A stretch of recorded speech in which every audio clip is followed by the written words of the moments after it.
What I don't understand is... What we don't understand is how this piece of cloth can cause so much hatred, controversy, friction, squabble. Everybody's talking about it. In fact, everybody wants to ban it. But why? Is it because they think that the Muslim woman is oppressed? But I can speak perfectly fine. They think we need to be liberated, be free. They want us to be like the Western women, the so-called symbol of femininity. What? High heels, lipstick, short skirts? This liberates you? Is it because we dress the same? Or because we look the same? The Muslim woman means so much more than just her physical appearance. We don't want to be defined by the way we dress. I want you to judge me by my intellect, not by how short my skirt is. Is it because you think we're forced to wear it? I don't wear it because my husband forced me to. I'm not even married. Or my father forced me to. I wear it solely because God tells us to, and we want to please Him. We are subservient to God and not to the trends of fashion or society. But hold on. You say we're forced, but yet you force us to take it off? Is it because you think it's a communication barrier? Well, what does communication really mean? According to the Oxford Dictionary, it could either mean 1. The imparting or exchanging of information by speaking, writing or using some other medium. or 2. The means of sending or receiving information such as telephone lines or computers. So how exactly does the Naqab prevent this? let's test it out. Testing, testing. We hear you loud and clear.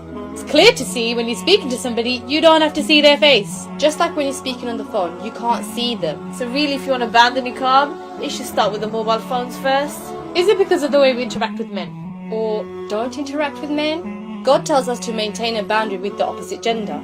This is to prevent any form of promiscuity from either sides. Men are ordered to lower the gaze and we are ordered to cover. Besides, I don't want to be just another rape statistic.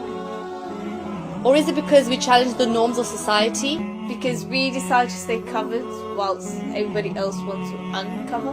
We live in a society where the biggest industry is pornography and still increasing. And the status of woman is slowly decreasing. Western woman is seen as merely a sex object, Exploited for her beautiful materialistic gains. like selling a car. Or even selling a chocolate bar. Okay. Enough discussion. I think it's time for us to tell you about the niqab. This piece of cloth that you call it, It honors me. It protects me. It tells me my body belongs to me, nobody else. nobody can tell me how to dress, what to say, how to look. Apart from God Almighty. This is true liberation.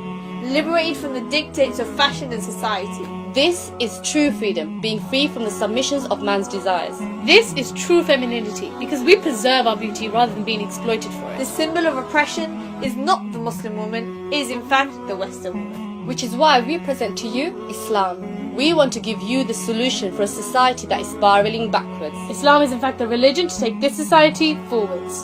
To finally restore the much needed honour, dignity and respect. Not to just women, but men too. In fact, all of mankind. And so to conclude, It's time for you and I To join the campaign.